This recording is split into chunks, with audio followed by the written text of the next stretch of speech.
a todas y todos. Agradecemos su presencia en esta mesa de trabajo en la que vamos a debatir acerca del Plan Nacional para la Prevención y Erradicación del Trabajo Infantil y sus peores formas como una guía de un país para organizar su política pública en relación a este tema. Vamos a escuchar las presentaciones que traen nuestros participantes ponentes y posteriormente tendremos oportunidad de escuchar las opiniones de ustedes. Este Plan Nacional para la PETI,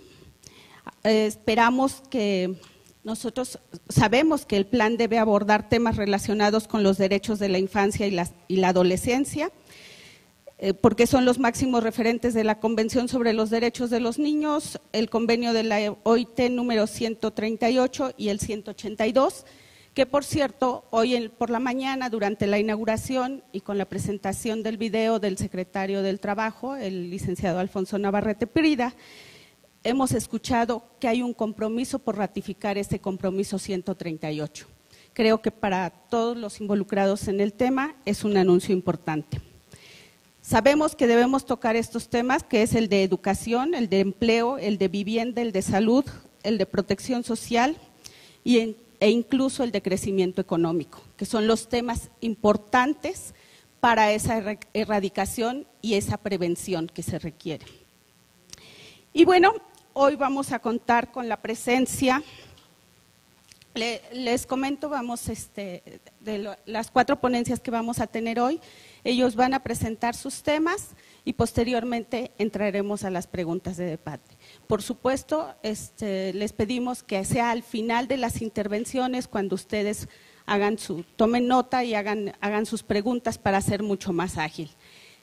Solo vamos a dar 5 minutos para la intervención de cada uno de los ponentes. Itzia nos va a hacer favor de indicarnos el tiempo. Sí, de entrada. Y Itzia nos va a ir indicando el tiempo, ¿sí? Bueno, la primer ponente es Nord Denkers, oficial subregional del programa IPEC de la OIT para Centroamérica, Panamá, Haití y República Dominicana. Ella tiene un máster en sociología, ha trabajado en diversas organizaciones tales como CNI de Costa Rica, el HealthNet International en Camboya, y ha realizado consultorías para otras tantas organizaciones como Care in Ghana, OIT, OIM, Departamento de Trabajo de Estados Unidos, UNICEF y el Banco Mundial. Tiene además publicaciones en el tema de VIH-Sida y en explotación sexual comercial infantil y actualmente es oficial subregional del programa IPEC para Centroamérica, Panamá, Haití y República Dominicana. Tenemos su intervención, te escuchamos. Muchísimas gracias, buenos días a todos y todas. A mí me toca darles a ustedes un poco una visión y sobre qué tipo de estrategias y planes y políticas se podrían desarrollar con base en la experiencia que tenemos como programa IPEC, el Programa contra el Trabajo Infantil de la OIT en América Latina. Tengo que manejar a la vez esta máquina, entonces vamos a ver cómo me va. Primero quiero contarles un poquito, un recorrido muy cortito, no vamos a entrar en cada fase, pero histórica, de dónde estuvimos hace 20 años y dónde estamos ahora en materia de trabajo infantil y política pública. Esa evolución que hemos visto en los últimos 20 años, 20 años de acompañamiento realmente a la OIT, el programa IPEC América Latina, ha visto 4 fases. Entonces, en una primera instancia, en el 92, cuando entró el programa IPEC América Latina, había muy poco en esta materia. Entonces, los primeros pasos se dieron en ese momento. Se hizo como visible lo invisible en esos dos primeras etapas, debería decir. Luego, en una segunda etapa, tenía un enfoque de institucionalidad, de proyectos, de trabajo mucho con todos los actores sociales, ¿no? Y ya en la tercera etapa, que como pueden ver ahí, del 2007 a 2010, empezamos a tener más ese enfoque de políticas, ¿no? Que es un poco el tema de lo que vamos a hablar hoy, políticas, y después ya vamos a ver en qué manera, ¿no? Cómo lo podemos ver. Hace 20 años, cuando empezamos, en el 92, próxima filmina.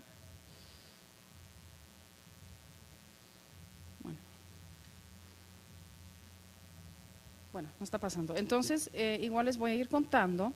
En el 92, como yo les dije, era un problema invisibilizado. El problema del trabajo infantil no estaba en agenda ni del gobierno, ni de empleadores, ni de trabajadores, ni de los actores sociales, con excepciones obviamente, pero no era un tema en general que estaba en la agenda. Luego casi no había, y hoy se habló mucho en la mañana de eso, casi no había información sobre la magnitud y las características. Y ya vimos que eso es un tema muy importante, ¿no? Para focalizar la política pública, hay que tener datos, hay que tener información cualitativa, cuantitativa. No había. También a nivel cultural era un tema muy aceptado, ¿no? El nivel de tolerancia social era muy, muy alta. No había normativa legal, mucho, en muchos países. Un enfoque muy asistencialista y poco eficaz en ese momento. Las capacidades institucionales, por las mismas razones que ven más arriba, ¿no? Muy débil para abordarlo en el ámbito público y privado, ahí incluyendo a todos los actores. Y no había esa articulación intersectorial y multinivel de gobierno, federal, estatal, departamental, local. Lo que hemos escuchado en la mañana ya es bastante importante, ¿no? En este tema de abordar la problemática. Y, como ya mencioné, no habían políticas y programas específicas sobre trabajo infantil. Entonces, eso es un poco donde estuvimos, muy resumido, muy un poco simplificado en ese momento. Ahora, el tema de esta mesa de trabajo es los planes, estrategias y políticas, ¿no? Entonces, ¿qué nos ha enseñado esos 20 años, que los resumí muy rápidamente en 2 minutos, qué nos han demostrado, qué nos han diseñado, qué son cómo tengo que yo desarrollar como país una política, estrategia o plan? Lo que hemos entendido como OIT, que acompañamos a las políticas, no pasa perdona, la Belvina. Como que no, ¿verdad? No sé, o yo tal vez ahí. Bueno, el mensaje más importante, lo que estoy poniendo aquí, es que no hay una receta específica. No podemos decir, bueno, en plan, tiene que ser así, y eso vale para todos los países y para todos los departamentos, para todos los gobiernos locales. Eso no es así. Dicho eso, que no hay una receta, no hay una fórmula, digamos, específica, y eso les cuento después de 20 años de experiencia al OIT, ¿no? Acompañando a los países desde nuestra perspectiva. Lo que sí la experiencia nos ha enseñado es que se requiere de una base, que hay unos elementos comunes, digamos, una base con la cual tiene que contar un país o que son favorables, digamos, para desarrollar una política. Ya podemos pasar a la próxima filmina. ¿Qué son esos 4 puntos que vamos fundamentales para desarrollar un plan, una política, una estrategia? Uno es que el país tiene que adecuar la legislación nacional a la normativa internacional. Yo creo que ya en la mañana se ha tocado ese tema bastante. Es importante, pero no suficiente, lo hablamos también en la mañana, pero para lo que estamos hablando hoy, para una política, estrategia, plan, es muy importante tener alguna estructura nacional intersectorial que es responsable de implementar y ejecutar o dar seguimiento a esa estrategia. Eso en algunos países se llama comisión, en otros se llama comité, en otros se llama coalición, en algunos países se crea por ley, por decreto, como sea, cada país sabrá y tendrá su manera, pero ese tipo de espacio donde se articula, donde se discute, donde se coordina entre diferentes instancias es muy importante. También es muy importante lograr una ampliancia muy amplia con todos los actores que tiene que ver con el tema. Y ahí estamos poniendo como ejemplos empleadores, trabajadores, sociedad civil, medios, docentes, etcétera. Y ahí es muy importante también incluir a actores que llamamos como menos tradicionales, ¿no? Que no visualizamos directamente con un papel en la prevención de trabajo infantil, pero que si no los incluimos puede tener un efecto más bien negativo, ¿no? Por ejemplo, un ejemplo es, puede tener que el Ministerio de Agricultura tenga un programa de producción, de generación de ingresos para las familias, y eso puede ser que más bien incentiva el trabajo infantil, ¿no? Entonces es un tema muy importante, como que todo el mundo está alineado. Y como ya hemos dicho, contar con datos actualizados. Podemos pasar a la próxima, Filomena. Bueno, ahora sí, existen diferentes instrumentos, hay diferentes maneras de abordarlos. Entonces yo quiero darles unos ejemplos de la región de América Latina de cómo han trabajado este tipo de política, ¿no? Porque no hay, como dijimos ya, una receta. Una opción es, por ejemplo, los planes nacionales, ¿no? Hoy en la mañana se habló mucho de eso. Eso puede ser a nivel nacional, puede ser a nivel federal, puede ser a nivel sectorial. Por ejemplo, tenemos un ejemplo en Dominicana donde hay un plan de trabajo decente que incluye el tema trabajo infantil en el tema de los productores de banano. También otro ejemplo es el programa de trabajo decente en Bahía, ¿no? En Brasil, que incluye el tema de trabajo infantil. Entonces ahí, perdón, como un ejemplo regional, ¿no? Hay muchos ejemplos de cómo abordarlo y de cómo entrarle en un plan entendido como una serie de acciones con diferentes componentes que también cada país tiene que identificar cuáles son los más importantes, ¿no? Para ellos, y que se ejecuta a nivel nacional en coordinación o no con gobiernos locales o a nivel descentralizado, ¿no? Y ahí hemos visto que hay países que han tenido más éxito en eso que otros, que también tiene que ver con su nivel de descentralización, ¿no? No solo en tema de trabajo infantil. Otro ejemplo es en estrategias nacionales, que hemos visto que, por ejemplo, en Colombia y en este momento Perú, que están diseñando, en Colombia ya llevan varios años que lo tienen, una estrategia que está vinculada a la política nacional de desarrollo, por ejemplo, a la política nacional de infancia. Entonces, otra manera de entrarle, más vincularlo al tema de la política que ya existen más ampliamente en la temática y verlo está ahí. Ahí también el ejemplo de Colombia es un país muy descentralizado, se ha tenido mucho éxito en incluir a los municipios que también participen en eso.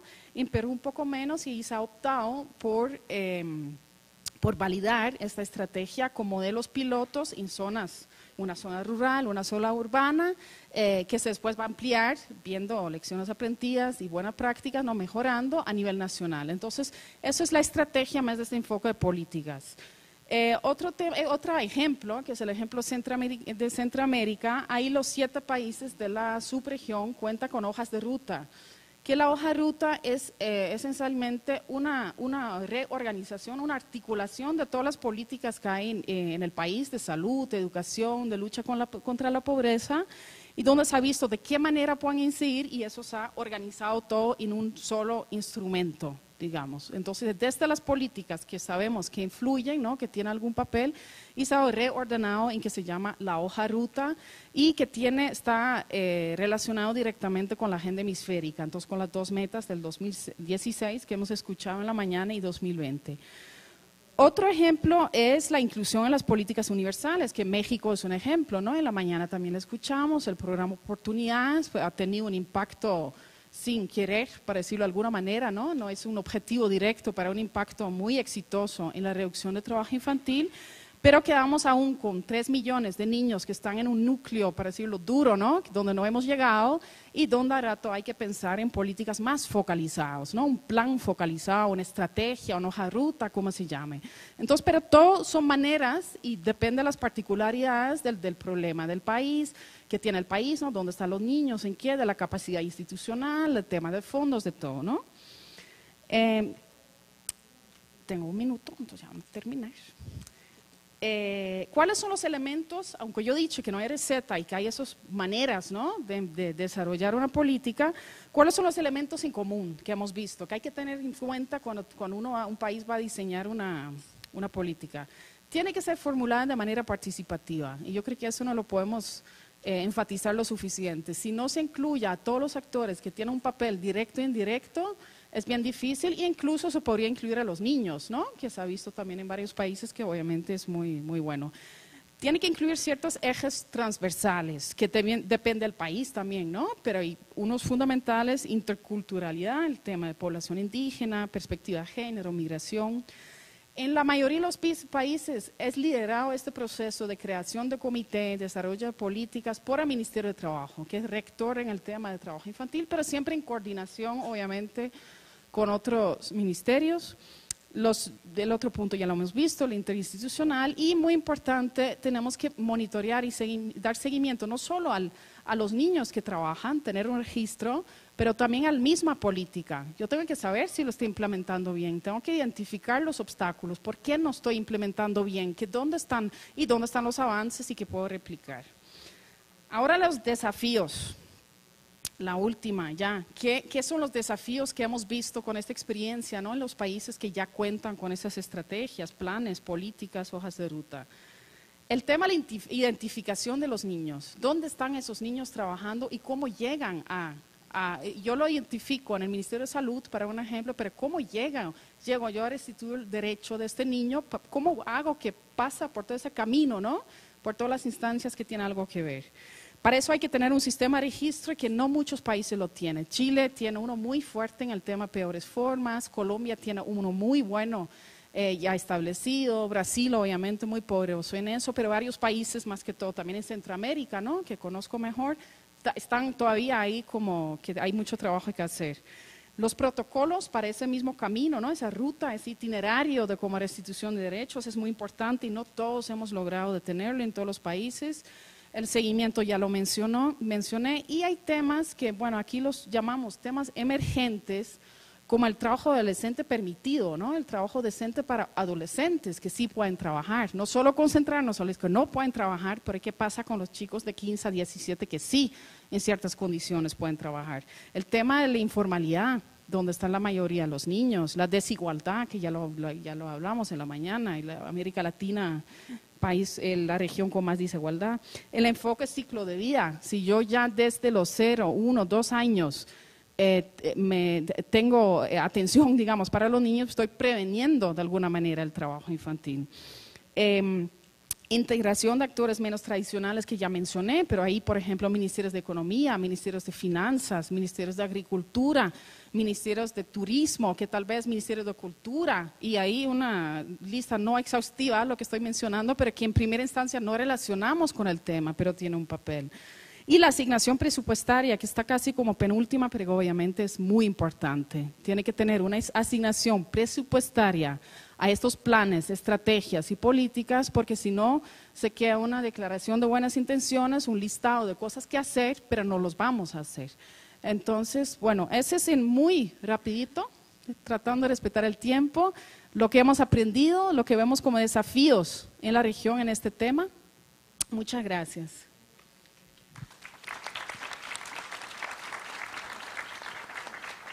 Nord, agradecemos tu intervención y por esta forma tan ágil y puntual de hacernos ver las cosas, y que creo que nos va llevando de la mano a reflexionar como administración pública, qué es lo que tenemos, como organización de la sociedad civil, qué es en lo que estamos interviniendo y dónde nos falta trabajar. Aunque ella dice no es una receta, es un excelente ejercicio de puntualizar qué debemos revisar.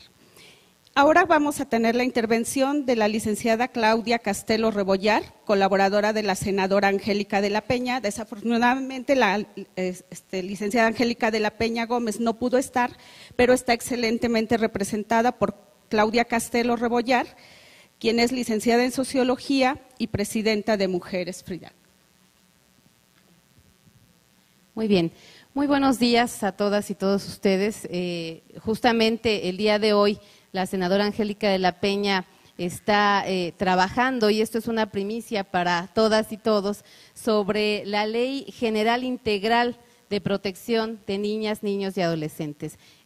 Muy seguramente en esta misma semana estarán ustedes teniendo noticias del Senado de la República, en donde la senadora Angélica de la Peña estará promoviendo, al igual, a la par con agencias como UNICEF, el sector social, se ha consensado con diversos sectores esta iniciativa, así como los diversos grupos parlamentarios. Queremos informarles que esta iniciativa de la senadora Angélica de la Peña ha tenido mucha acogida, justamente porque ella es pues una militante por los derechos de la niñez y la adolescencia desde hace muchos años. Quiero comentarles brevemente que ella fue integrante de la 57 y la 59 legislatura pasadas, en donde fue crucial su actuación justo para la reforma constitucional al artículo 4, en donde se incluyeran los derechos de la niñez que anteriormente no estaban explícitamente incluidos en este tema. Además, quiero también compartir con ustedes que la senadora de la Peña pues es socia fundadora de diferentes organismos como el Observatorio de las Políticas de la Niñez y las Familias, AC. También ha sido consultora de UNICEF, del PNUD, de ONU Mujeres, específicamente para el tema de los derechos de la niñez y la adolescencia. Otra aportación importante que ha tenido la senadora Angélica de la Peña, pues es el tema del sistema tutelar. Ustedes saben que en términos de justicia para los menores entre 14 y 18 años existía un sistema tutelar bastante lascivo para los menores, y posteriormente a estas reformas que se promovieron en la 59 legislatura, se promovió la Ley de Justicia para Menores Infractores, y en este tema, pues la senadora de la Peña fue muy importante en este sentido. Para abordar el tema que justamente hoy nos convoca, yo quiero decirles que justo esta iniciativa que se estará presentando en estos próximos días tiene que ver con lo que decía la persona que nos antecedió, que es adecuar el marco normativo de los derechos de la niñez y la adolescencia en términos de la convención, de las convenciones justamente de derechos de la niñez y de diferentes estándares internacionales que se ajusten y se adecuen a las legislaciones locales. En este sentido, quiero decirles que esta legislación es muy amplia, justamente porque quiere ser una ley general que incluya todos los derechos humanos de los niños, con mecanismos específicos y con también disposiciones específicas tanto para las empresas como para los gobiernos y los sectores sociales. Voy a compartir brevemente solamente la parte, por eso les decía que es una primicia, la parte que tiene que ver justamente con las propuestas legislativas para erradicar el trabajo infantil. En primer lugar, pues he de decir que las empresas privadas y los centros de trabajo deben de cumplir con su responsabilidad de respetar y promover los derechos humanos de niñas, niños y adolescentes. En este sentido, entre las obligaciones que deben observar como mínimo se encuentran las siguientes. Solo mencionaré algunas. Contribuir a la erradicación del trabajo infantil en todas las actividades empresariales y relaciones comerciales. Proporcionar un trabajo digno a las y los adolescentes autorizados legalmente, es decir, las personas mayores de 14 años, para trabajar conforme a las disposiciones aplicables. Asegurar la protección y seguridad de las personas menores de 18 años en todas sus actividades, instalaciones empresariales y sus alrededores. Utilizar mercadotecnia o publicidad que respete y apoye los derechos de niñas, niños y adolescentes. En términos de acciones gubernamentales para eliminar el trabajo infantil, la propuesta es que la Federación, las 32 entidades federativas, los municipios y las delegaciones políticas del Distrito Federal, en el ámbito de sus competencias en materia de eliminación del trabajo infantil, como mínimo deberán realizar las siguientes medidas especiales. Establecer programas permanentes para prevenir, detectar, sancionar y erradicar las peores formas de trabajo infantil, tales como la esclavitud o las prácticas análogas a la esclavitud, como la venta y la trata de niñas, niños y adolescentes, la explotación sexual comercial, la servidumbre por deudas y la condición de siervo, el trabajo doméstico infantil con fines de trata y el trabajo forzoso u obligatorio, incluido el reclutamiento forzoso u obligatorio para utilizarles en conflictos armados. También la utilización, el reclutamiento o la oferta de niñas, niños y adolescentes para la prostitución, la producción de pornografía o actuaciones pornográficas. Por otro lado, también dichos programas deben contemplar mecanismos que brinden alternativas para las niñas, niños y adolescentes que hayan sido rescatados de cualquiera de las situaciones señaladas con anterioridad y que garanticen su reintegración plena y ejercicio de sus derechos humanos en condiciones de igualdad y no discriminación. Asimismo, implementar programas de supervisión y verificación de empresas, centros de trabajo, granjas agrícolas, minas, centrales de abasto y otros lugares en donde se realicen actividades remuneradas a fin de que no se emplee a ninguna persona menor de 14 años. Cuando las autoridades detecten a estas personas trabajando, ordenarán el inmediato cese de sus labores, sancionando a la persona empleadora conforme a lo establecido en la Ley Federal del Trabajo. También en este sentido, generar programas permanentes de apoyos económicos, educativos y formativos a madres, padres y otros ascendentes, así como de las personas que en su caso ejerzan la tutela o custodia de esta población. Implementar incentivos para que las empresas, centros de trabajo, granjas agrícolas, minas, centrales de abasto y otros lugares en donde se realicen actividades remuneradas, establezcan como política especializada para la contratación de personas adolescentes mayores de 14 años cumplidos y menores de 18, como mínimo los siguientes requisitos. La edad mínima de 15 años cumplidos para la contratación. Una jornada diaria que no exceda nunca las 6 horas ni perjudique su asistencia a la escuela o el aprovechamiento de la enseñanza que reciban, así como en las actividades de esparcimiento y recreación.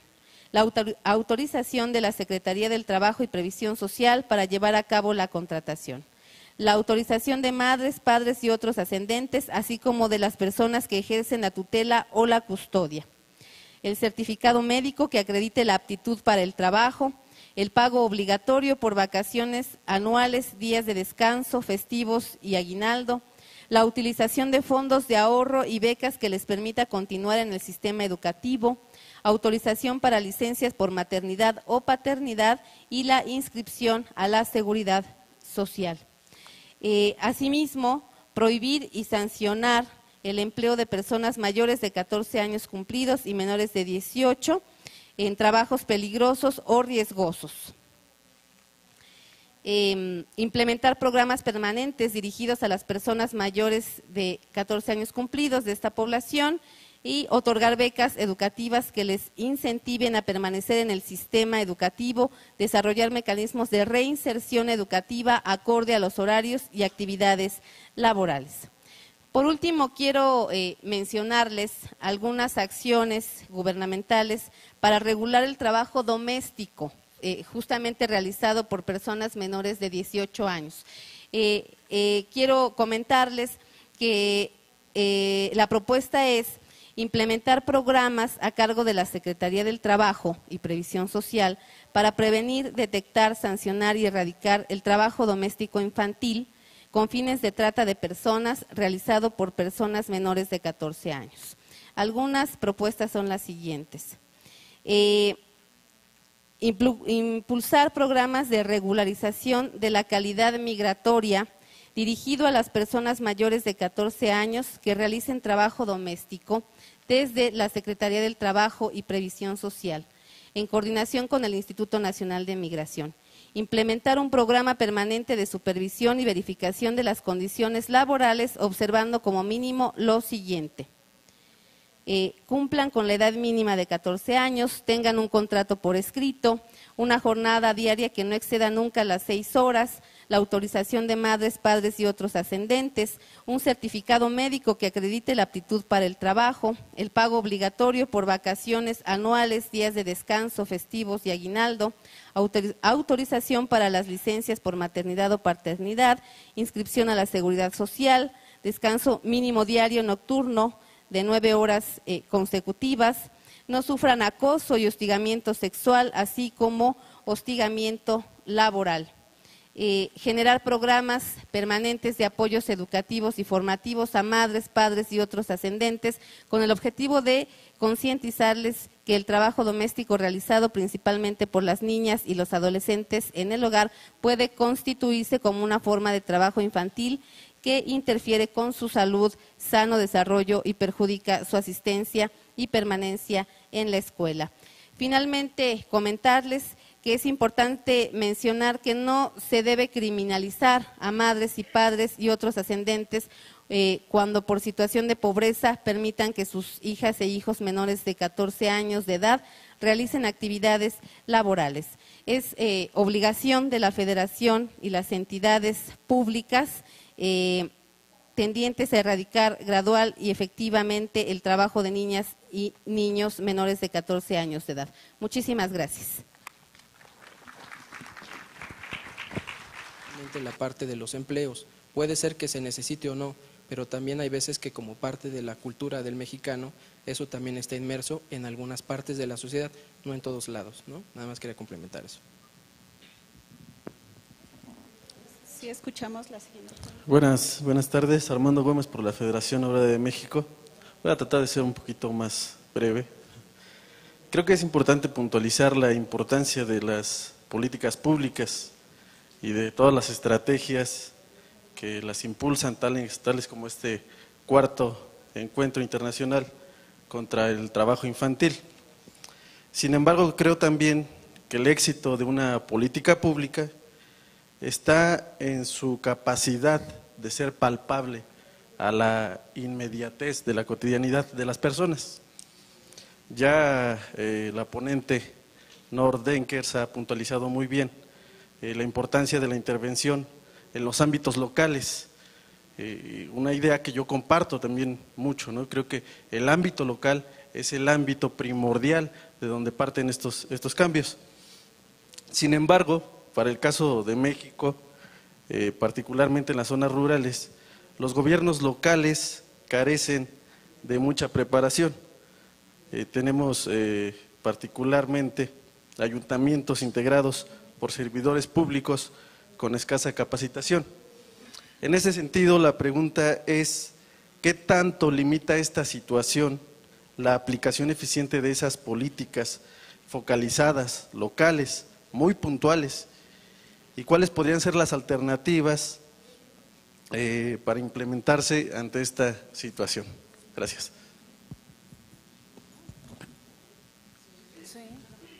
Bueno, sí, nuevamente, ¿no? En general, sin conocer en profundidad la situación mexicana, yo creo que el tema, como usted bien dice, la política pública no puede ser un eterno desarrollo de una política pública, tiene que responder también a la situación en que estamos en este momento, ¿no? Y por eso tan importante efectivamente el rol de los gobiernos locales. Las limitaciones de capacidades lo vemos en muchos países, ¿no? A mí me sonó muy interesante lo que dijo la colega de UNICEF en la mañana, que no sé, hay ya no sé cuántos comités de niñez y adolescencia establecidos en los municipios, ¿no? Que podrían ser un mecanismo, ¿no? Para este tipo de cosas, y también los mismos, obviamente, gobiernos locales.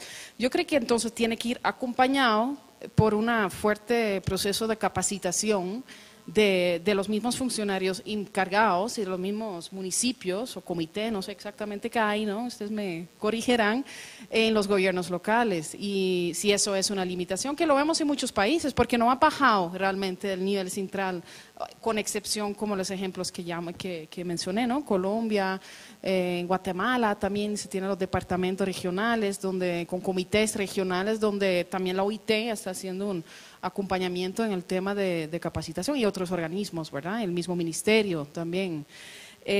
Alternativas, yo creo que no hay, alternativas, empezar por lo central, no sé, usted lo sabe mejor, pero yo creo que hay que involucrarlos de alguna manera. Yo creo que una política pública no puede quedarse únicamente al nivel central, tiene que bajar, sí, tiene que a nivel federal, a nivel lo que sea, ¿no? Dependiendo del modelo de administración política del país.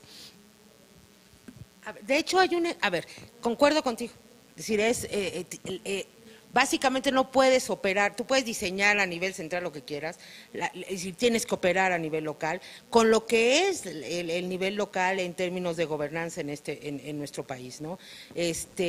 Seguimos con la discusión de si 3 años verdaderamente son lo pertinente para que un gobierno municipal verdaderamente haga algo, entre que aprende, llega, regresa y se va, ¿no?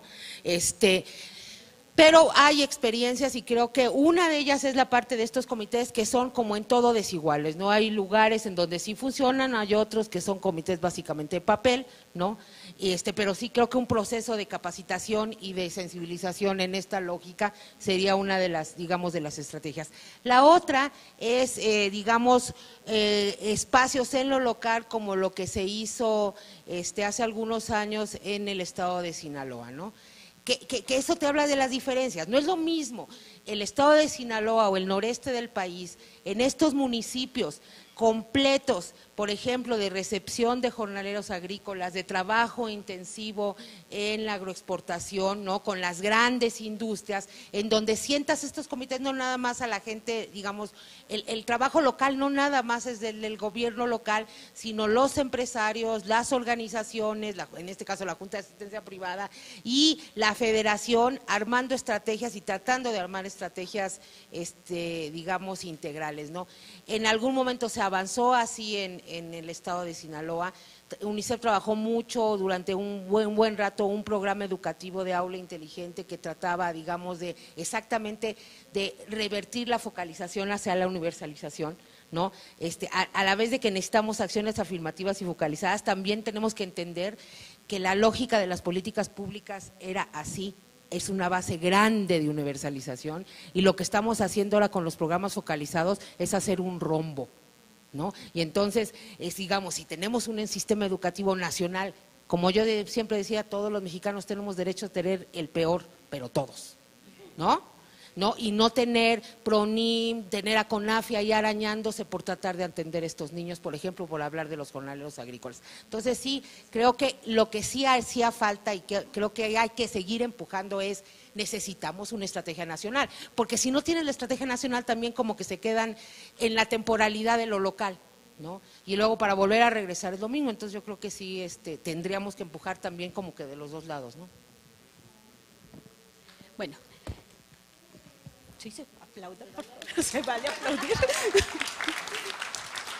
Bueno, en este punto sí quisiera mencionarles que el gobierno mexicano, al hablar de 5 ejes que nos describió muy bien la maestra Nayeli, nos está invitando a llevar a lo local esta estrategia. Es decir, cada uno desde su ámbito de competencia tendrá que hacer la reflexión de cómo colaborar. Todas las secretarías a nivel federal, pero también aquellos gobiernos municipales. Y obviamente también se requiere en ellos la participación de la sociedad civil. Deben estar participando para, por un lado, focalizar las acciones, por otro lado, atender a lo que está señalando la estrategia. Y sí es una tarea transversal y es una tarea que nos está invitando a hacerla en un corto plazo las primeras acciones. Tiene ya México algunas iniciativas que van transversalizando, escuchamos en la intervención de Nor también el concepto de ciclo de vida. Exactamente, hoy también nos mencionan qué pasa con las personas adultas mayores, cómo vamos a intervenir y también cómo afecta y cómo esta relación. Esto es correcto, no perdamos de vista que todo está relacionado, que todo debe atender a este ciclo de vida y que debemos atender a esa política pública que ya está señalada, pero armonizada hacia los municipios. Tenemos ahora la intervención. Tenemos un minuto, una pregunta más solamente. ¿Podemos hacer 2 preguntas? Una pregunta aquí y otra aquí. Un poco es muy dirigida a la experiencia que nos compartía Nordec a propósito de las hojas de ruta, que me queda claro que han logrado identificar problemáticas semejantes en Centroamérica a partir de sus diferencias culturales y también las semejanzas propias culturales que compartimos, supongo ahora, Iberoamérica. Y me interesa mucho saber cómo ha sido la participación de la sociedad civil, de las organizaciones no gubernamentales, a propósito del nuevo enfoque en políticas públicas en materia de trabajo infantil, ¿no? Partiendo del principio de que, en efecto, estamos en un momento donde las organizaciones no gubernamentales podemos ser copartícipes y aliados para el desarrollo en este planteamiento de nuevas políticas públicas y nuevas ejecuciones con enfoques en materia de derechos humanos. Claro, claro. Bueno, muy brevemente entonces les cuento cómo fue ese proceso. Las hojas de ruta responde, como les dije, a la agenda hemisférica que fue firmada en el 2006 en Brasilia por todos los países, ¿no?, de esta parte del mundo, este continente. Y en ese momento los ministerios de Centroamérica pidieron apoyo a la OIT. Bueno, ¿cómo llegamos de declaración de buenas intenciones a algo en la práctica, ¿no? ¿Qué hacemos? Entonces empezamos con el 2008 con un diagnóstico muy participativo, donde participó la sociedad civil, empleadores, trabajadores, gobierno, organismos internacionales, todo el mundo que tenía algo que ver directamente e indirectamente con el trabajo infantil. Por eso se habla a veces tripartito plus o cuatropartito, que ahí hay diferentes nombres, ¿no? Después hizo un proceso de formulación muy participativo con toda una serie de talleres donde participaron todos esos actores que estoy mencionando.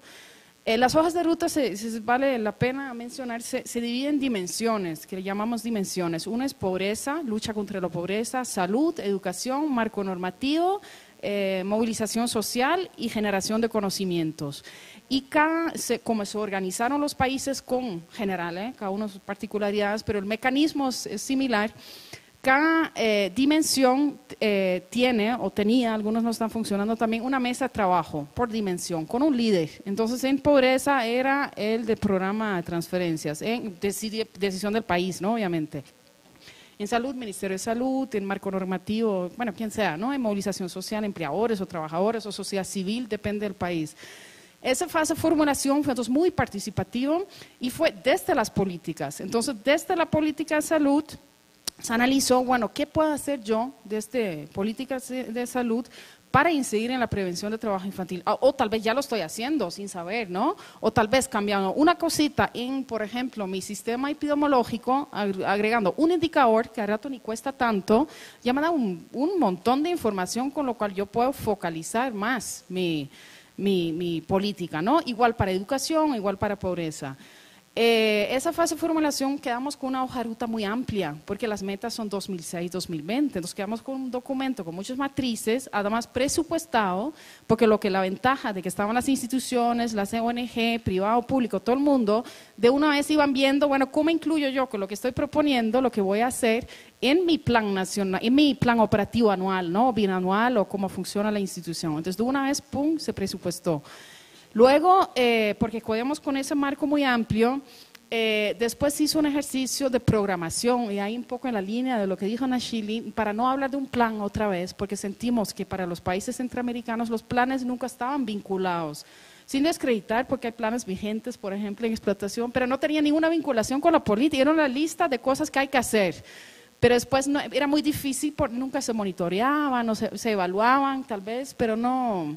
Sentimos que había que hacer un salto, ¿no?, cualitativo, digamos, en ese sentido. Esas programaciones que hicieron los países, cada uno definió el plazo, ¿no? Es realmente como un plan, pero saliendo, como les digo, de una política. Entonces era la parte operativa más cortito. Entonces algunos países 2010, 2012, bueno, de acuerdo al país.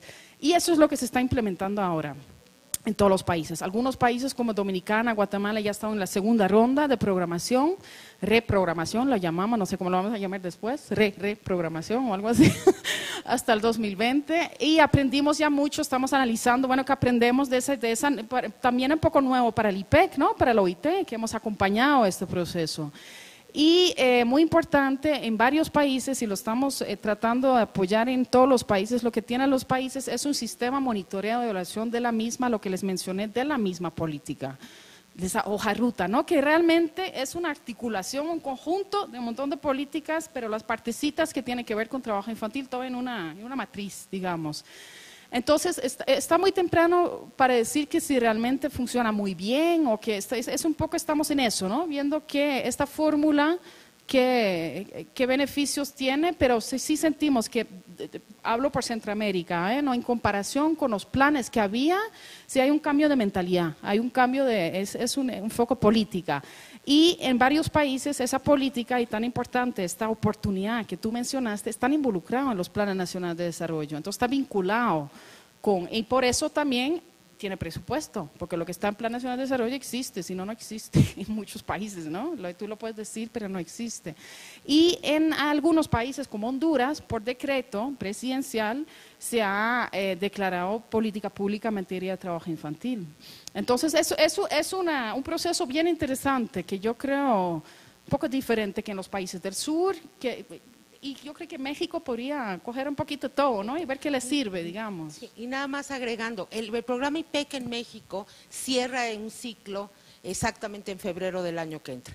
Había venido trabajando durante estos últimos 4 años en Sinaloa, en Michoacán, en Oaxaca, en Veracruz y en Chiapas, en un programa básicamente dirigido a desaliento y erradicación del trabajo infantil en áreas agrícolas. Nada más un dato. El módulo infantil de la ENOE nos habla que la tercera parte de estos 3.2 millones de niñas y niños y adolescentes que trabajan lo hacen en el sector rural. Por eso además es muy importante esta intervención. Lo que ahora nos queda en esta lógica de lo que tú planteas, que es súper interesante y lo que nos estás compartiendo es, tenemos que hacer incidencia para volver a renovar renovar lo que es el IPEC en México a partir de febrero del año que entra, porque si no, básicamente lo que hace el IPEC es a dar asistencia técnica y cooperar, y yo creo que tendríamos que avanzar, pues si se nos adelantaron, pues sobre los errores que ellos cometieron para no cometerlos nosotros, en una especie de outsourcing, hablando de esto, ¿no? De benchmarking, ¿no? Es decir, agarrando las mejores prácticas y haciéndolo, ni siquiera adaptado con nuestra lógica y muy, muy concreto a lo que somos nosotros y a lo que no es nuestra estructura de gobierno. Y nada más por afirmarles que verdaderamente, en verdad es voluntad política, es creatividad que nos sobra, es verdaderamente entrar a pensar que de eso depende que en verdad que tengamos un país mejor, ¿no? Y si nosotros tenemos esta apuesta, si nosotros no cambiamos culturalmente, lo vemos con otra mirada, en verdad vamos a avanzar en otras cosas, y a veces son cosas pequeñas. Lo que les decía de las cuotas, ¿no? Lo que, por ejemplo, el presupuesto, desde el 2012 hay presupuestos focalizados en Hacienda, hay uno para niñas, niñas y adolescentes, hay de género, hay indígenas, podemos poner uno, implementar y que se haya un presupuesto focalizado para que nos hable transversalmente de las acciones en eso, el meter monitoreo, porque eso de que, con todo respeto, atender a gente, pues capacitar a gente, no, es cuánto eso implica en términos de que esos niños están estudiando y que esos niños por lo menos van a tener una herramienta más para romper con el ciclo de eso de, ¿cuántos de ustedes vieron Los Herederos? ¿No? En esta parte de pensar exactamente que lo que heredas es básicamente esta visión de marginalidad y pobreza y desigualdad, y yo creo que es momento de romperlo, ¿no?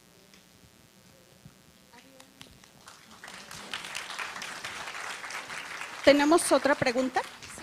Una sola. Sí, buenas tardes.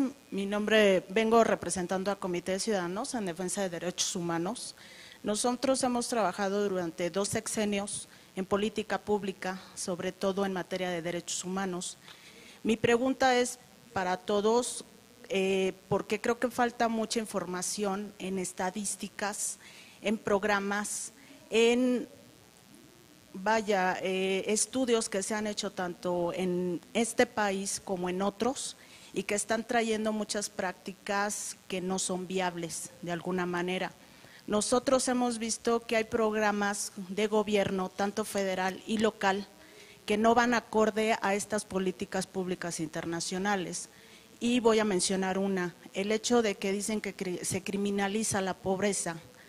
Yo no creo que a nivel internacional a México lo estén considerando que no hay una pobreza extrema en niños y adolescentes que trabajan en el comercio informal, en las calles, y que lo hemos visto con organizaciones civiles, niños desde la edad de la lactancia, y que están en el trabajo informal y que no están considerados en las estadísticas internacionales. Y esto es en todo el mundo. Otra, hablaron de los comités que existen en cada país para la protección y defensa de los derechos de los niños. Muchos de estos países o de estos comités simplemente no trabajan porque no tienen un presupuesto que se le ha designado desde el gobierno que está en turno. Mi pregunta es, en estas iniciativas de política internacional, ¿en qué se están basando? Porque nosotros hemos escuchado muchas veces sobre la problemática de los niños jornaleros o migrantes, pero están dejando de fuera a los niños que son migrantes externos, migrantes centroamericanos, que muchos se han quedado aquí en el país, niños víctimas de comercio infantil, niños víctimas de trata, niños víctimas del crimen organizado, niños vinculados a adicciones. Me gustaría saber de dónde va a venir toda esta política internacional y cómo nos vamos a vincular nosotros como país y sobre todo como organización civil. Gracias. Bueno, sí. Bueno, yo puedo comentar en general sobre el tema de la generación de información. Como bien se dijo, yo creo que también en este foro ya lo hablamos, las encuestas de hogares, de empleo, de lo que sea, tienen sus limitaciones, porque las encuestas tienen como segmento de unidad de medición los hogares, en la mayoría, por eso se llaman encuestas de hogares, de empleo y tal. Entonces no capta efectivamente los niños que no viven en un hogar, y eso es obviamente un limitante. Por ejemplo, para darles un ejemplo, bueno, uno, ¿no? Dos, a quienes dejamos fuera ahí también, a los migrantes, que ya lo mencionamos muchas veces, ¿no? Los migrantes no, su unidad de vida puede ser bajo el puente, puede ser en la finca, puede ser en la granja. Ahora, justo en República Dominicana se está haciendo una encuesta a migrantes, donde se cambió esa idea, la unidad de medición es donde esté, donde vive. Entonces, pero bueno, ese es un tema importante, entonces hay que encontrar otras maneras, ¿no? Por ejemplo, encuestas específicas de llegar a esa población y de conocer sus condiciones, sus características y magnitud. Otro tema es el tema de las peores formas, que ya lo hablamos. Ahora estamos hablando de trabajo infantil, que mide una encuesta que es cuántas horas, la pregunta típica, ¿no? ¿Cuántas horas ha trabajado su hijo? Depende del informante, si es el papá o el mismo chico, ¿no? En algunos lados también. Has trabajado la semana anterior, ¿no? Y ahí hay parámetros, hay criterios, depende del país y se define si es trabajo infantil o no. ¿Quiénes dejamos afuera ahí? A los delitos, a las peores formas que son delitos. Explotación sexual comercial, trata. Tú no puedes ir puerta a puerta, decir su hija es víctima de explotación sexual. No, obviamente, ¿no? Entonces es muy importante lo que señala porque así se deja afuera. Bueno, y nosotros tenemos como IPEC, pero también otras organizaciones como UNICEF, ONG, ¿no? Que trabajan en este tema, pero el IPECA está y ha formulado, ha diseñado ciertas metodologías para poder cuantificar que en Chile, por ejemplo, ahora estamos viendo cómo funciona, ¿no? De cuantificar explotación sexual comercial. Pero es un tema donde uno tiene que recurrir a otro tipo de metodologías, de estudios cualitativos, de hacer grupos focales, o todo lo que sea, ¿no? Pero eso es un tema importante que obviamente es una realidad, pero eso lo puse un poco, no como tema emergente, como algo que es un problema nuevo, ¿no? En mi presentación, pero un tema que no hemos dado muchas veces suficiente atención. Segundo punto, si le entiendo bien, y las políticas internacionales, yo desde la OIT puedo hablar de los convenios, ¿no? Que es el marco de referencia para los países que han ratificado, que señala o que establece en los países lo que tienen que hacer, ¿no? Como a nivel ya lo hablamos, de marco legal, de establecimiento de comités, coaliciones, comisiones, papel de cada uno, cosas así. ¿Cómo llegamos nosotros como IT a acompañar a los países? Por ejemplo, México, el proyecto que mencionan a Chile, ¿no? Que tenemos actualmente en el tema agricultura, donde el tema migrantes, obviamente, bueno, yo hablando por Centroamérica, el tema migrantes todos los países son de tránsito, expulsor o de origen, de todo somos. Y estamos haciendo efectivamente en este momento un estudio. Nosotros nos basamos mucho en experiencias en otros países, en escuchar muy bien a lo que pasa en los países, pero nosotros, repito, y se ha dicho en la mañana, como organismo internacional, nuestro papel es acompañar, no venir a decir lo que tiene que hacer, es acompañar con base en un marco de convenios internacionales, de experiencias, de qué de parte OIT, en qué podemos acompañar y dar recomendaciones, ¿no? No sé si eso contesta la inquietud. Gracias. En esta materia sí quisiera intervenir en este sentido. Justamente desde el Senado de la República ya ha habido exhortos en esta legislatura, que es la 62, para que el Ejecutivo Federal envíe justo al Senado los convenios para ratificarse en esta materia. Yo quiero comentarles que justamente por parte de la senadora Angélica de la Peña se hizo ya este exhorto, por ejemplo, para que se envíe al Senado el convenio 136 de edad mínima, el convenio 189 sobre el trabajo doméstico, entre otros, justamente porque correspondiendo a estos convenios internacionales, en el marco legislativo también tiene que haber esta vinculación para la estrategia de los mecanismos internacionales que se tengan que implementar y aterrizar ya en las naciones.